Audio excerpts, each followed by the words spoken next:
Okay, actually, my first bike is in the hangar here. It's that black Raleigh 3-speed bicycle down there. Back in the 50s, we called those English racers, and they were very exotic in my neighborhood.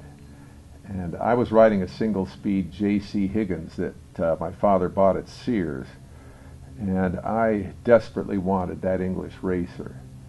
And I needled and wheedled until finally one Christmas I realized I was going to get the English racer. And I remember the feeling when I got that bike. It was overwhelming, and I didn't feel worthy of it, actually. I suddenly realized this is a sophisticated piece of equipment. And there's always been that mystique in my mind about the British equipment. It's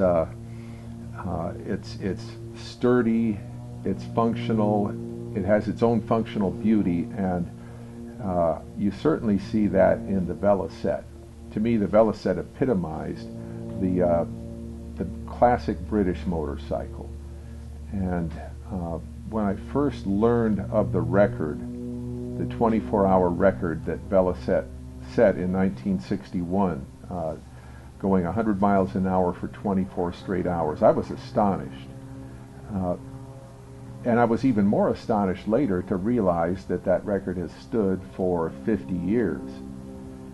And when you think about records, especially in motorsports, very often they change year to year. Lap records at circuits are broken regularly, at least once a year, and class records for different categories of motorcycles and cars are broken over and over again. And for this record set on a single-cylinder, essentially simple motorcycle to have stood since 1961, I think is astonishing, and it's something that we approach with great respect and great awe, frankly.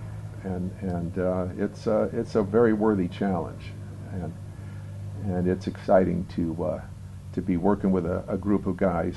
All of us are part of the Vintage Motorcycle Enthusiasts, Northwest group of vintage motorcycle fans, and we are part of the South Sound chapter. Most of us are from Tacoma, Puyallup, Gig Harbor, like myself.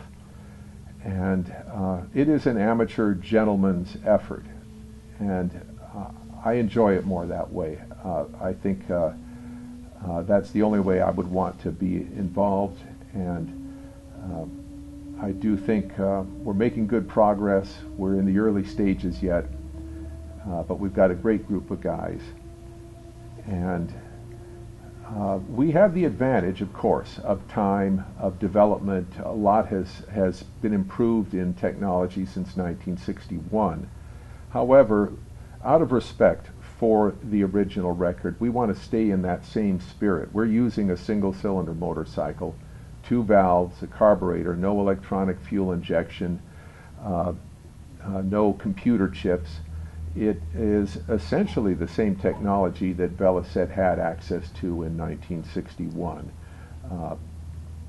And we're using a Yamaha SR500. I believe it was the first 4-stroke motor that Yamaha developed back in the late 70s.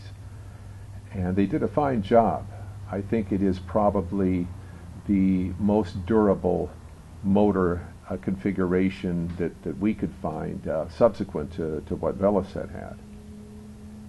And we are a group of amateurs. Velocette was a factory effort. It was funded and run by the Velocette factory, which I believe was located in Hall Green, England. And however, it was a small factory. You can imagine guys in cardigan sweaters and smoking pipes fiddling with a motor that they were working on. That's how I've always pictured it anyway. Velocette was a very small factory. Almost every bike that came off the so-called production line was a custom bike. They made them individually, I'm told. And so it's not like we're taking on a giant corporation like Honda or Suzuki or Ducati or any of those. But it's exciting. It's a great group of guys, and we're having fun, and uh, and there's a lot of work to it too. The We've got guys like Ralph Noble, who is developing one of the test machines that we keep calling the Test Mule. Not a very flattering name for it. It's not a pretty machine as it sits now, but it's a great test bed for trying different configurations, different cams, different carburetors, different timing, and so on. And Ron Rumboldt, who is a very experienced vintage motorcycle racer, he and John Smith are developing another machine that is not being tested on the street. It's a pure race bike from start to finish. They've got a beautiful fairing that they've fitted to the chassis.